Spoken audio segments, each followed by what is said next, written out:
नमस्कार दोस्तों, आज की तेनालीराम की कहानी है बाबापुर की रामलीला। हर वर्ष दशहरे से पूर्व काशी की नाटक मंडली विजयनगर आती थी। सामान्यतः वे राजा कृष्णदेव राय तथा विजयनगर की प्रजा के लिए रामलीला किया करते थे।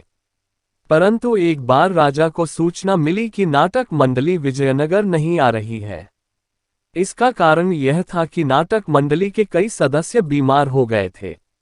यह सूचना पाकर राजा बहुत दुखी हुए, क्योंकि दशहरे में अब कुछ ही दिन बाकी थे। इतने कम दिनों में दूसरी नाटक मंडली की भी व्यवस्था नहीं की जा सकती थी। पास में दूसरी कोई नाटक मंडली नहीं होने के कारण इस वर्ष रामलीला होने के आसार दिखाई नहीं पड़ रहे थे, जबकि दशहरे से पूर्व रामलीला होना विजयनगर की पुरानी संस्कृति थी।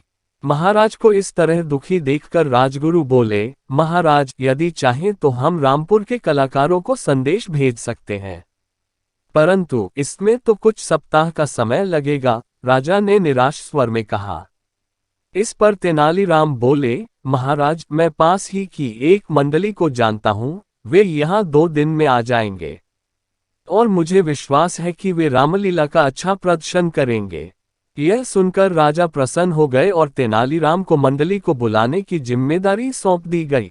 साथ ही मंडली के रहने व खाने पीने की व्यवस्था का भार भी तेनाली के ही सुपुर्द कर दिया गया। शीघ्र ही रामलीला के लिए सारी व्यवस्था होनी शुरू हो गई। रामलीला मैदान को साफ किया गया, एक बड़ा सा मंच बनाया गया, नवरात्र के लिए नगर को सजाया गया।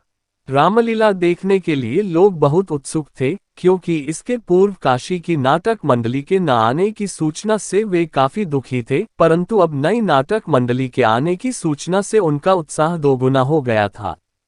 महल के निकट एक मेला भी लगाया गया था। कुछ ही दिनों में मंडली रामलीला के लिए तैयार हो गई। राजा, दरबारी, मंत्री व प्रजा प्रतिदिन रामलीला देखने आते। दशहरे के दिन की अंतिम कड़ी तो बहुत ही सराहनीय थी। मंडली में अधिकतर कलाकार बच्चे थे। उनकी कलाकारी देखकर लोगों की आंखों में आंसू तक आ गए। दशहरे के पश्चात राजा ने कुछ मंत्रियों तथा मंडली के सदस्यों को महल में भोजन के लिए बुलाया। भोजन के पश्चात राजा ने मंडली के सदस्यों को पुरस्कार दिया।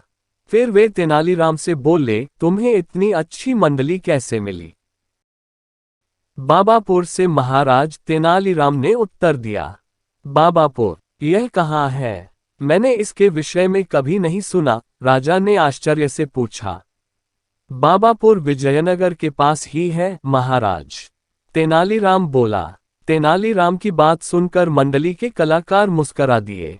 राजा ने उनसे उनके इस प्रकार मुस्कुराने का कारण पूछा, तो मंडली का एक छोटा बालक सदस्य बोला, महाराज, वास्तव में हम लोग विजयनगर से ही आए हैं।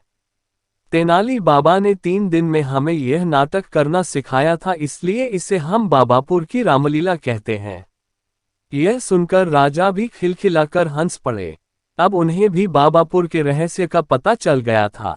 दोस्तों, अगर कहानी अच्छी लगे तो कृपया चैनल को जरूर सब्सक्राइब कर लें। धन्यवाद।